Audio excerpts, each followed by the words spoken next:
بسم الله الرحمن الرحيم. بسم الله الرحمن الرحيم. أما بعد فقد قال سبحانه وتعالى في القرآن المجيد والفرقان الحميد. بسم الله الرحمن الرحيم. أفمن اتبع رضوان الله كمن باء بسخط من الله ومأواه جهنم وبئس المصير. صلوات پڑھیں محمد وآل محمد کی ذات پر. اللہم صلی علی محمد وآل محمد.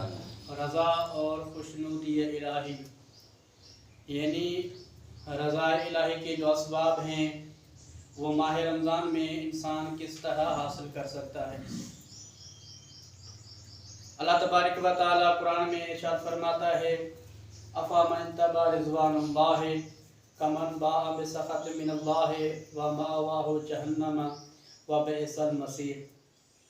بھلا ہے وہ شخص اللہ تبارک و تعالی کی خوشنودی کا جو پابند ہو گیا، یعنی جس پہ اللہ راضی ہے اس پر وہ بندہ راضی ہے، یعنی اس کا پابند ہو گیا. جس چیز سے اللہ ناراض ہے اس چیز سے وہ بندہ ہٹ گیا، یعنی وہ اللہ کا کیا ہے، پابند ہو گیا. اس شخص کے برابر ہو سکتا ہے جو خدا کے غضب میں گرفتار ہو اور جس کا ٹھکانہ جہنم ہے.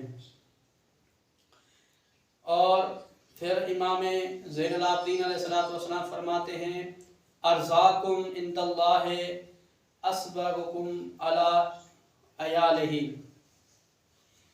امام زین العابدین علیہ السلام فرماتے ہیں کہ اللہ تبارک و تعالیٰ کے نزدیک تم میں سے زیادہ پسندیدہ شخص وہ ہے جو اپنے اہل و عیال کے لیے سب سے زیادہ سہولتیں فراہم کرتا ہے. ماہ رمضان ہے، انسان روزے بھی رکھتا ہے، اس کے ساتھ ساتھ جو انسان کی فیملی ہے اس کا جو ہے خود وہ اہل خیال رکھ رہا ہے، اس کے لیے سہولتیں فراہم کر رہا ہے. آج کے اس مہنگائی کے دور میں اگر کوئی جو ہے باپ کسی بازار سے خالی واپس آ جائے اور کوئی چیز نہ خریدے تو ایسا نہیں کہ وہ جان بوجھ کر نہیں خرید رہا، ہو سکتا ہے اس کی مجبوری ہو، اس لیے وہ اللہ کے نزدیک پسندیدہ شخص ہے. امام علیہ السلام فرماتے ہیں اوصاکم بتقوی وجعلها منتہا رضاہ وحاجتہ من خلقہ.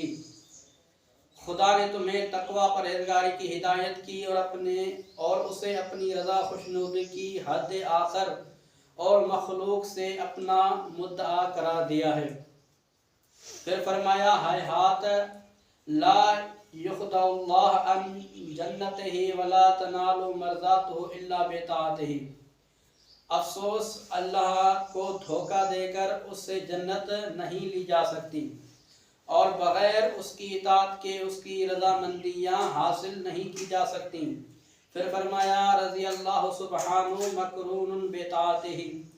اللہ تعالیٰ کی رضامندی اس کی اطاعت کے ساتھ پیوست ہوتی ہے. صلوات پڑھیں محمد وآل محمد کی ذات پر.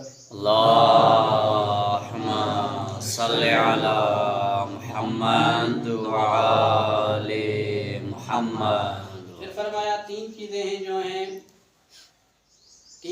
ہیں ثلاثن یبلغنا بالعبد ورضوان اللہ. کثرت الاستغفار وخفض الجانب وکثرت الصدقہ. یعنی تین چیزیں بندے کو اللہ تبارک و تعالیٰ کی خوشنودی تک پہنچا دیتی ہیں. یعنی انسان اگر چاہے اللہ کی خوشنودی حاصل کرے، اپنے منزل و مقصد کو پہنچائے اس ماہ رمضان کے ساتھ ساتھ، تو وہ تین چیزیں کیا ہیں کہ کثرت سے استغفار کرے.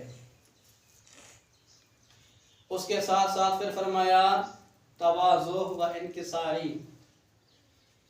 تواضع اور انکسار یعنی عاجزی رکھے. اس کے ساتھ فرمایا وکثرت الصدقہ، اور کثرت سے کیا ہے، صدقہ دے. اس کے بعد حضرت موسیٰ یعنی اللہ تعالیٰ اس کو فرماتے ہیں فَأَوْحَى اللَّهُ إِلَيْهِ إِنَّ رَضَائِي فَرَضَائِكَ بِقَضَائِي۔ اللہ تعالیٰ نے حضرت موسیٰ کی طرف وحی نازل فرمائی کہ میری رضا اسی میں ہے کہ تو میری قضا پر راضی رہے، میری رضا اس میں ہے کہ تو میری قضا پر راضی رہے، یعنی جو اللہ کا نمائندہ ہے، جو اللہ کا لیڈر ہے، جو اللہ کا رہنما ہے، یعنی اس کی رضا وہاں پر ہے جہاں اللہ کی رضا ہے، جو اللہ چاہتا ہے اس کو وہ انجام دیتا ہے۔ اسی طرح دیکھیں کہ جو اس کے مقابلے میں آئے، فرعون آئے، خود کو اللہ کہہ رہے تھے، ربکم العالی، میں سب سے تمہارا بڑا رب ہوں۔ تو دیکھیں حالانکہ لاٹھی ہے، لاٹھی میں کوئی کیا اتنی صلاحیت نہیں ہوتی، اس میں اتنی طاقت نہیں ہوتی۔ اگر کوئی کسی کہے کہ بھائی اس لاٹھی کے ذریعے سے آپ معجزہ دکھا دو، کو میں کہوں میں عام انسان ہوں، میرے میں اتنی صلاحیت نہیں ہے، لیکن یہی لاٹھی ہے اور حضرت موسیٰ کے ہاتھ میں آ جاتی ہے تو کبھی اس کو درخت بنا لیتا ہے، کبھی اس کو کیا ہے سانپ بنا لیتا ہے، کبھی اسی لاٹھی کو دریا میں پھینکتا ہے تو 12 رستے بن جاتے ہیں، کیونکہ یہ کمال اس کے ہاتھ میں ہے۔ اور دیکھیں مولا کا کمال، میرے مولا جنگ چل رہی ہے، بہت ہی دشمن سامنے ہیں، تو سائل جو نہیں بلکہ جو جنگ کرنے والا ہے وہ ایک چال کے ساتھ کہتا ہے کہ یہ تلوار مجھے دے دو، تو علی فوراً اسے تلوار دے دیتے ہیں۔ تو وہ شخص جو سامنے جنگ کر رہا ہوتا ہے کہتا ہے کہ آپ کتنے بیوقوف ہیں، آپ نے اپنی ہی تلوار مجھے دے دی۔ تو مولا فرماتے ہیں کہ جب تم لڑ رہے تھے تو میں آپ کو اپنا دشمن سمجھ رہا تھا، لیکن جب تم نے ہاتھ یوں پھیلایا تو تم مجھے سائل لگے، اب یہ تلوار تمہارے حوالے ہے، آپ چاہو تو مجھ پر وار کر سکتے ہو۔ تو جب اس کے ہاتھ میں آئی تو اسے نہیں چلی، جب علی کے ہاتھ میں ہے تو چل رہی ہے۔